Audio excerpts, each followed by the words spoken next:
አንቺ የቀለሽ ቅሌታማ አሮጊት ተዋርደሽ አታዋርጅን። ዊጉን አውልቀሽ ጣይ ከጸጉርሽ የሚል ሜሴጅ ላከችልኝ። ስብሰባ እየመራው ሀቢባዬ እኔ እሷን ስለወለድኩኝ ውርደታ ምናት አይደለሁም። የሚነበብልሽ ከሆነ ያው ይነበብልሻል። አይነበብልኝም። በውስጥ ትልኪልኛለሽ። ያንዱን በሜሴጅ እልክልሻለሁ። 7 ሜሴጅ በሽታሽን ሸምተሽ እንዳትመጪ ቅሌታማ አሮጊት። ምን ትለኛለች መሰለሽ?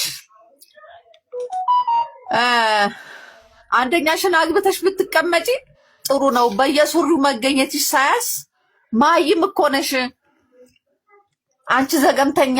ዊጉን አውልቂና ጣይ። በአንድ ቀን 7 ሜሴጅ ላከችልኝ። ሀቢባ ወንድሜ በሽተኛ ነው፣ የልብ ታማሚ ወንድም አለኝ። እኔ ብቻ ነኝ ለሱ ያለሁት ማለት ነው። ወንድሞቼ ሞተው አልቀው እኔና እሱ ነን የቀረነው ማለት ነው። እና ደብዳቤ የጻፍኩትን አላወቅኩትም ማለት ነው። ወንድሜ ልረዳ አልቻልኩም፣ ደህናውን ብዬ ነው የጻፍኩት ራሴን ላጠፋ ማለት ነው። እና አንደኛ የምትገለኝ ሃይማኖት ናት ማለት ነው፣ ወንድሜም ማለት ነው። እና አሁን ህይወት ከጎን ያለችው ህይወት ይሄን ወረቀት ብያት ሲሄድ ሮጣ ያዘችኝ ማለት ነው። ሮጣ ያዘችኝ በእውነት ለምን ትሞቻለሽ ብላ ተክለ ሃይማኖትን አገናኘችኝ። በቃ ምንም እንደማረግ ራሱ አላውቅም። በድሬን ያለው እውነቴን ነው። ይሁንልሽ ልጅ እክሽ ማንን ታምኛለሽ? በእውነት እንዲህ የምታጠቢው ልጅ ያለው የሚመጣብኝ የወኩትን ነገር ታስሬያለሁ እኮ ሀቢባ። ተመቱ ብዬ ከጎረምሳ ጋር ተናንቄ አሰር ቤት ከዱርዬ ጋር 3 ቀን ታስሬያለሁ።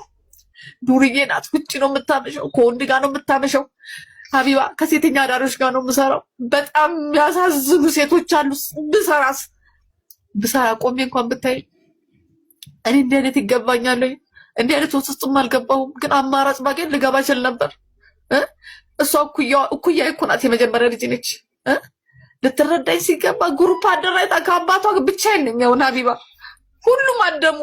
አባትየውም ለእነሱ ነው፣ እሷም ለእነሱ። ለእኔ ግን የሚሰጠኝ ማንም የለም። 4000 ብር ናት የትራንስፖርት የሚከፈለኝ። ከሱም ላይ ለወንድሜ 2000 ብር ልካለሁ።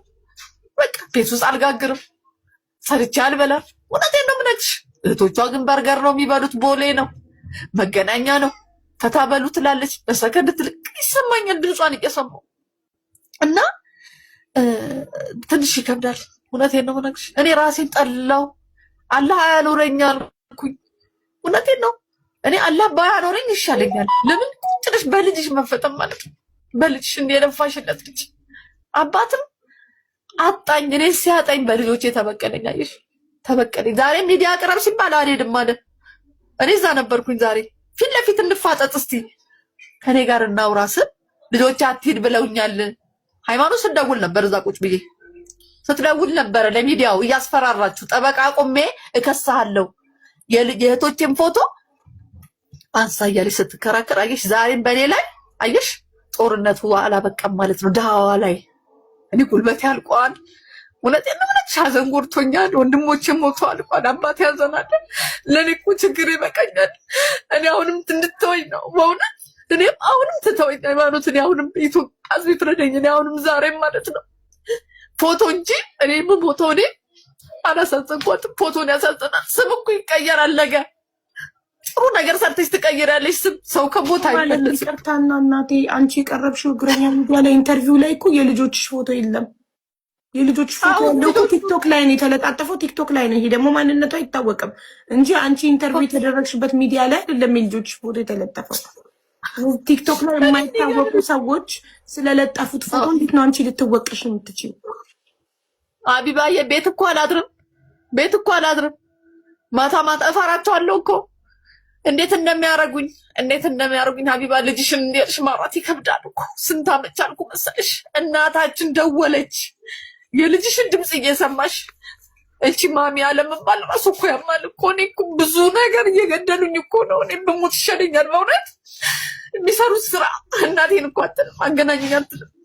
እንደገና ረመዳን ላይ ደግሞ ማለት ነው እቺ 2 አመት ቆመ። ከዛ በፊት መስጊድ የሚያዩ ሰዎች ይሰጣሉ አስቤዛ።